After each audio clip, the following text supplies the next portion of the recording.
Sa ngalan ng Ama at ng Anak at ng Espiritu Santo, Amen. ang pagpapala ng ating Panginoong Hesukristo, ang pag-ibig ng Diyos Ama, at ang pakikipagkaisa ng Espiritu Santo naway sumainyong lahat. At sumaiyo rin. Mga kapatid, tinipon tayo bilang mga kaanib na angkan ng Diyos, kaya dumulog tayo sa maawaing Panginoong nagpapatawad ng lubos. Sinugong tagapagpagaling sa mga nagsisisi, Panginoon, kaawaan mo kami. Panginoon, kaawaan mo kami. Dumating na tagapag-anyayang mga makasalanay magsisi, Kristo, kaawaan mo kami. Kristo, kaawaan mo kami.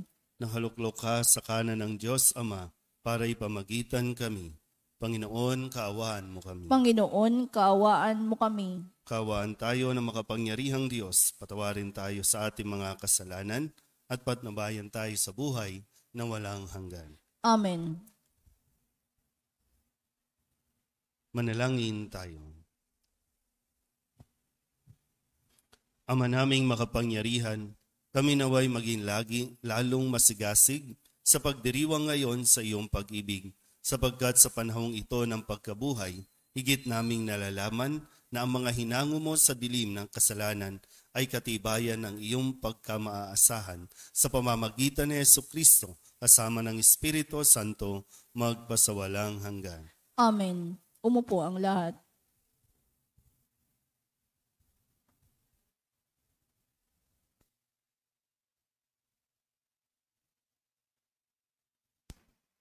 Pagbasa mula sa Gawa ng mga Apostol.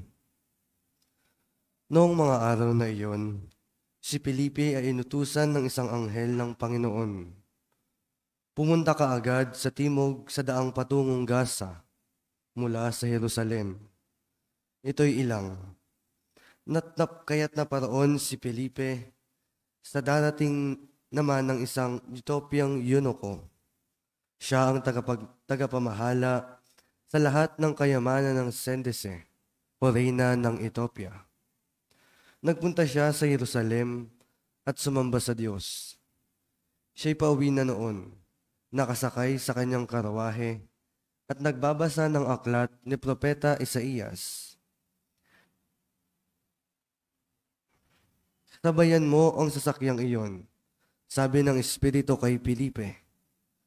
Patakbong lumapit si Felipe at narinig niyang binabasa ng eunuko ang aklat ni Propeta Isaías. Kaya tinanong niya ang eunuko, nauunawaan po ba ninyo ang inyong binabasa?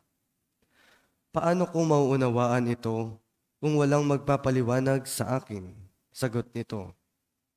At si Felipe inanyayahan niyang sumakay sa karwahe at umupo sa tabi niya. Ito ang bahagi ng kasulatang binabasa niya. Kung paanong walang imik ang tupa na dinadala sa patayan o ang kordero sa harapan ng manggugupit. Gayon din naman, hindi siya nagbubuka ng kanyang bibig. Siya hinamak at pinagkaitan ng katarungan. Walang maitatala tungkol sa kanyang mga inapo, sapagkat kinitil dito sa lupa ang kanyang buhay. Sabihin mo nga sa akin, wika ng eunuko kay Felipe. Sino ba ang tinutukoy dito ng propeta? Sarili ba niya o iba? Buhat sa kasulatang ito'y isinalaysay ni Felipe ang mabuting balita tungkol kay Jesus. Nagpatuloy siya sa paglalakbay at dumating sa isang lugar na may tubig. May tubig dito, sabi ng eunuko. Ako ba'y hindi ba maaaring binyagan? Sinabi sa kanya ni Felipe, maaari kung sumasampalataya ka ng buong puso. Sumagot siya, sumasampalataya ako na si Jesucristo ang anak ng Diyos. Pinatigil ng eunuko ang karwahe. Lumusong silang dalawa sa tubig at bininagan siya ni Felipe. Pagkaahon nila sa tubig, si Felipe kumuha ng Espiritu ng Panginoon. Hindi na siya nakita ng eunuko. Nagpatuloy naman sa kanyang paglalakbay sa tuwang-tuwa. Namalayan na lamang ni Felipe na siya'y nasa Azoto. Mula roon, Ipinangarangal niya ang mabuting balita tungkol kay Jesus sa lahat ng bayang dinaraanan niya hanggang marating ang Caesarea. Ang salita ng Diyos. Salamat sa Diyos. Salmong tugunan ang atin pong itutugon. Sangkalupaang nilalang, galak sa puoy isigaw, tayo pong lahat. Sangkalupaang nilalang, galak sa puoy isigaw. Ang lahat ng bansay magpuri sa Diyos. Inyong iparinig papuring malugod. Iningatan niya tayong pawang buhay. Di tayo bumagsak, di niya binayaan. Tugon. Sangkalupaang nilalang, galak sa puoy isigaw. Lapit at makinig ang nagpaparangal sa Diyos at sa inyo'y aking isaysay ang kanyang ginawang mga kabutihan. Nung ako'y balisa, ako ay dumaing. Dumaing sa Diyos na dapat purihin. Handa akong purihin ng mga awitin. Tugon. Sangkalupaang nilalang, galak sa puoy isigaw. Purihin ng Diyos, siya'y papurihan. Yamang ang daing ko'y kanyang pinakinggan, at ang pag-ibig niya ay aking kinamtan. Tugon. Sangkalupaang nilalang, galak sa puoy isigaw. Tumayo ang lahat.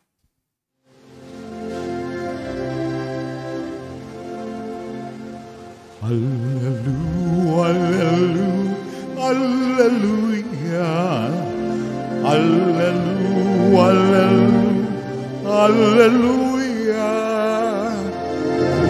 Purihin ang Diyos, hallelujah.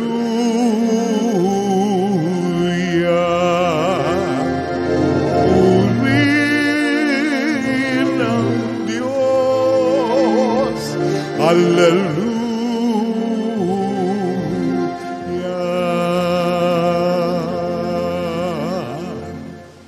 Sumainyo ang Panginoon. At sumayo rin. Ang mabuting balita ng Panginoon ayon kay San Juan. Papuri sa iyo, Panginoon. Noong panahong iyon, sinabi ni Jesus sa mga tao, "Walang makalalapit sa akin, malibang dalhin siya ng amang nagsugo sa akin.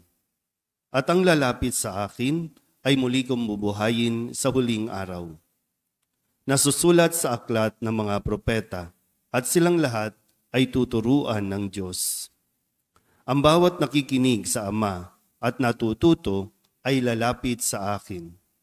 Hindi ito nangangahulugang may nakakita na sa Ama. Yaong nagmula sa Diyos ang tanging nakakita sa Ama. Sinasabi ko sa inyo, ang nananalig sa akin ay may buhay na walang hanggan. Ako ang pagkaing nagbibigay buhay. Kumain ng mana ang inyong mga ninuno nang sila'y nasa ilang. Gayon may namatay sila. Ngunit ang sinumang kumain ng pagkaing bumaba mula sa langit ay hindi mamamatay.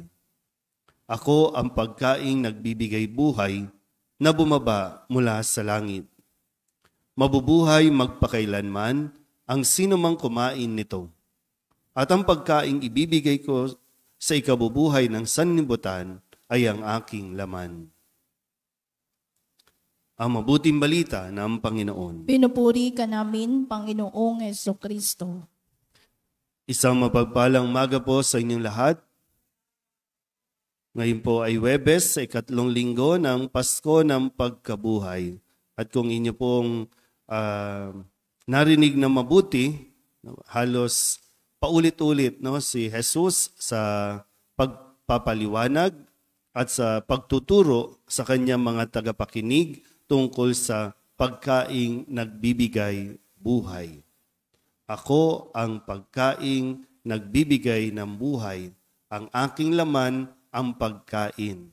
Ang sino mang kumain nito ay may buhay na walang hanggan. Pero kahit minsan, kung mapapansin nyo po, kahit paulit-ulit minsan, hindi natin na-absorb yung sinasabi ni Jesus. Hindi pumapasok sa isipan natin. Isang dahilan ay, sabi nga po, kung hindi niloloob ng Diyos na marinig natin, makilala natin ang sinasabi mismo ni Kristo, medyo matatagalan talaga tayo. Kaya pala, no, pwede nating masagot yung tanong na bakit araw-araw naman tayo nagsisimba pero bakit ganon ang nangyayari sa atin? Sinasabi ng mga iba sa labas, bakit ganon? Araw-araw ka naman nagsiserve, araw-araw ka nagsisimba, pero bakit pangit ang ugali natin? Bakit parang walang nagbabago? May ganong aspeto, no? So isang pwede natin makita, talaga bang na-absorb natin yung sinasabi dito? At talaga bang pumapasok na sa atin yung tinatanggap natin araw-araw na katawan ni Kristo? Gaya nga po ng sinasabi, no? Kung ano ang madalas nating kinakain, yun tayo nagiging. Kaya nga kung ano man yung madalas nating kinakain, yun din yung nagiging sakit natin. Nagiging acidic ka, nagiging diabetic ka, nagiging kung ano man dahil sa kinakain natin. So kung ninanamnam natin ang pagkaing binibigay ni Jesus sa bawat pagdalo natin sa misa, hindi lang yung salita, no, mismong katawan niya, yung sa anyo ng tinapay, kung ito ay lagi natin kakainin din, makukuha natin yung vitamina, makukuha natin yung sustansya, doon pa lang siguro talaga mangyayari yung pagbabago. Sabi nga, ulitin ko, no? We become what we eat. So, minsan nai-iskandalo tayo kasi kahit na ilang taon na tayong nagsisimba, pero ugali natin medyo kinaiinisan pa rin ng mga taong nakakasalamuhan natin, lalo na ng mga taong hindi nagsisimba. Mas sigit kasi yung inaasahan na ang mga taong nagsisimba mas magiging malusog sa kanilang pong buhay espiritual. Kapag malusog ang buhay espiritual, nagiging maganda rin ang pag-uugali. Nagiging maayos din ang pakikitungo sa kapwa. At yun ang magdadala sa atin sa buhay na walang hanggan. Kung si Kristo na nag-alay ng kanyang sariling laman at dugo, ay talagang papasok sa ating katawan, hindi imposibleng makarating tayo sa buhay na walang hanggan. Amen?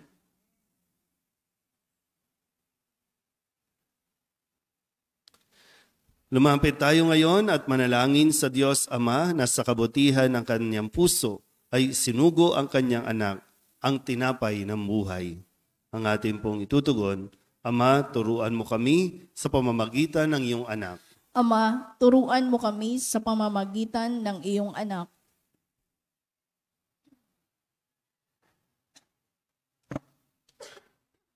Ang bayan ng Diyos na pinalalakas ng Eucharistia, naway magkaisang mamuhay sa pananampalataya at pag-ibig. Manalangin tayo sa Panginoon. Ama, turuan mo kami sa pamamagitan ng iyong anak.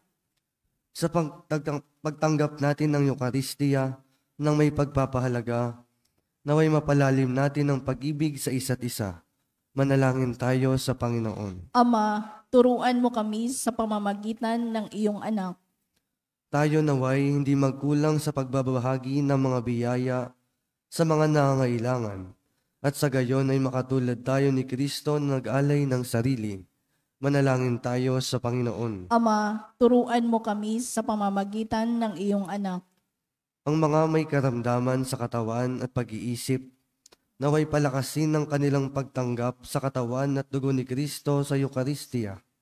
Manalangin tayo sa Panginoon. Ama, turuan mo kami sa pamamagitan ng iyong anak. Ang mga yumao, naway makabahagi sa ipinangakong piging sa langit ng Panginoon. Manalangin tayo sa Panginoon. Ama, turuan mo kami sa pamamagitan ng iyong anak. Idulog din natin sa Panginoon ang ating mga personal na kahilingan, mga panalangin para sa ating mga pamilya. Kasama din ang mga kahilingan ng mga nanonood sa online.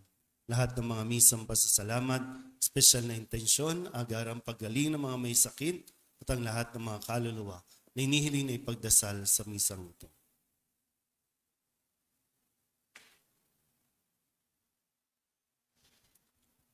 Ang lahat ng ito hinihiling namin sa ngalan ni Kristo, aming Panginoon. Amen. Umupo ang lahat.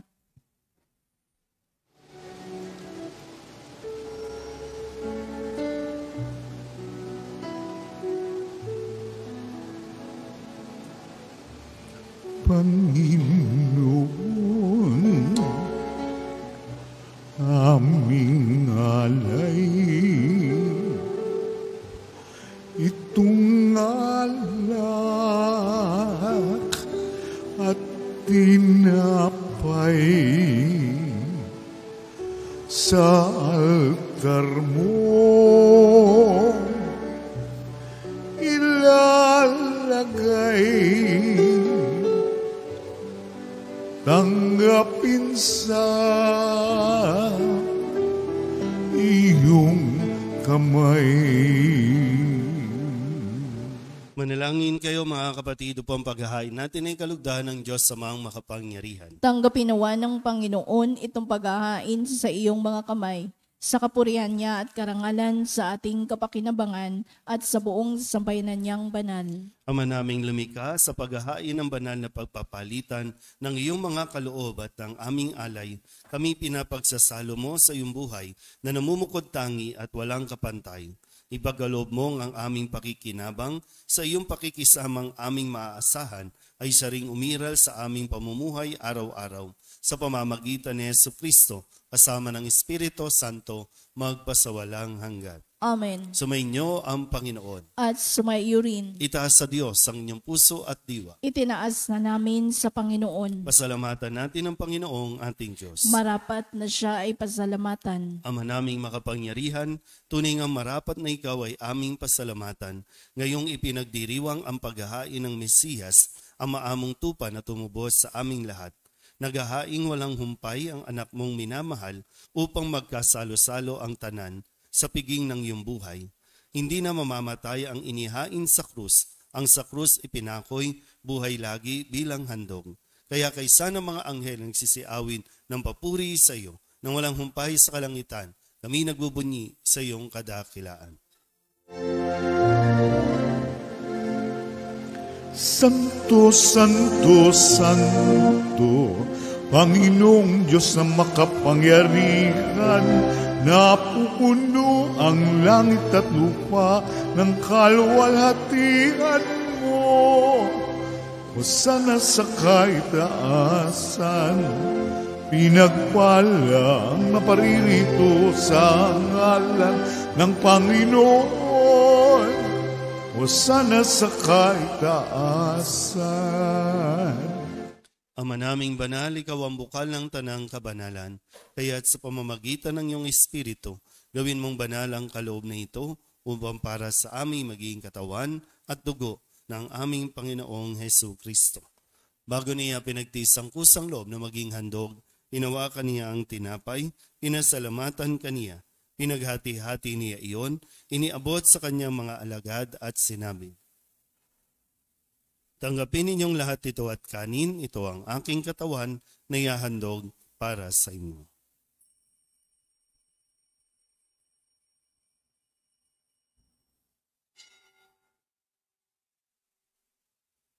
Hindi naman nang matapos ang hapunan, hinawakan niya ang kalis, muli kaniyang pinasalamatan. Iniabot niya ang kalis sa kanyang mga alagad at sinabi, "Tanggapin ninyong lahat ito at inumin. Ito ang kalis ng aking dugo, ng bago at walang hanggang tipan.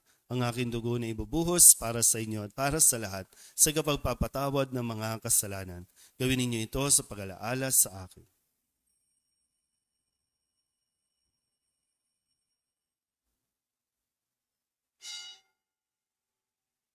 Ipagbunyi natin ang misteryo ng pananampalataya. Si Kristo'y namatay, si Kristo'y nabuhay, si Kristo'y babalik sa wakas ng panahon. Ama, ginagawa namin ngayon ang pag-alaala sa pagkamatay at muling pagkabuhay ng iyong anak. Kaya tiniaalay namin sa iyo ang tinapay na nagbibigay buhay at ang kalis na nagkakaloob ng kaligtasan. Kami napapasalamat dahil kami iyong minarapat na tumayo sa harap mo para maglingkod sa iyo. Isinasama namin kami magsasalo-salo sa katawan at dugo ni Kristo ay mabuklod sa pagkakaisa sa pamamagitan ng Espiritu Santo. Ama, lingapin mo ang iyong simbahang laganap sa buong daigdig. Puspusin mo kami sa pag-ibig kay San Francisco na aming Papa at ni Jose na aming Obispo at ng Tanang Kaparian. Alalahanin mo rin si Flora na tinawag mo mula sa daigdig na ito. Nung siya'y binyagan, siya'y nakaisa ni Kristo sa pagkamatay. Ngayong siya'y pumanaw, naway makaisa siya ni Kristo sa pagkabuhay. Alalahanin mo rin ang mga kapatid naming nahimlay na may pag-asang sila'y muling mabubuhay, gayon din ang lahat ng mga pumanaw. Kawaan mo sila at patuloyin sa iyong kaliwanagan. Kawaan mo at paghindapating kaming lahat na makasalo sa iyong buhay na walang wakas. Kaysa ng mahal na Birhen Maria na ina ng Diyos, ng kabiyak ng puso niyang si San Jose, kaysa ng mga apostol at ng lahat ng mga banal na namuhay dito sa daigdig ng kalugod-lugod sa iyo, may pagdiwang nawa namin ang papupuri sa ikararangal mo sa pamamagitan ng iyong anak na aming Panginoong Hesus Kristo. Sa pamamagitan ni Kristo, kasama niya at sa Kanya, ang lahat ng parangal at papuri ay sa iyo, Diyos Amang makapangyarihan, kasama ng Espiritu Santo, magpasawalang hanggan. Amen. Amen. Amen. Amen.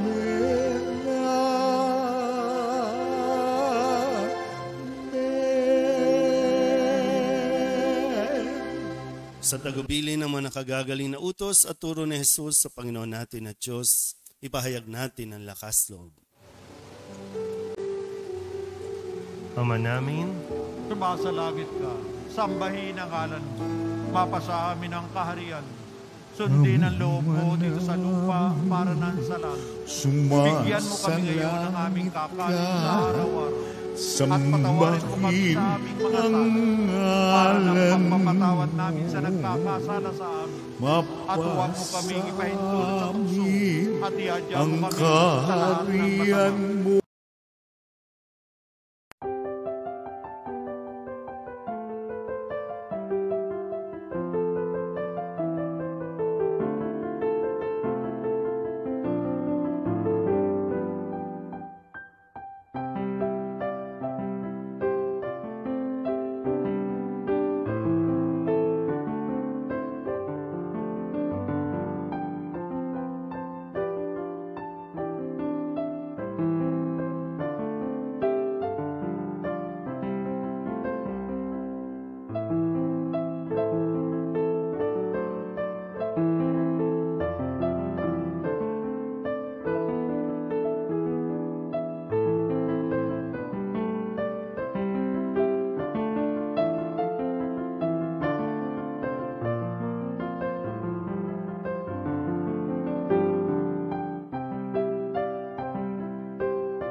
Manalangin tayo. Ama naming mapagmahal, manatili kang kapiling ng iyong sambayanan na ngayoy pinapakinabang mo sa iyong sariling buhay at gawin mong kami pasulong na makahakbang mula sa dati naming pagkamakasalanan patungo sa pagbabagong nagdudulot ng iyong kabutihan sa pamamagitan ni Jesucristo kasama ng Espiritu Santo magpasawalang hanggan. Amen. Sumainyo ang Panginoon. At sumaiyo rin. At pagpalain kayo ng makapangyarihang Diyos, Ama at Anak at Espiritu Santo. Amen. Tapos sa banal na misa, humayo tayo sa kapayapaan ni Kristo. Salamat sa Diyos. Magandang umaga po.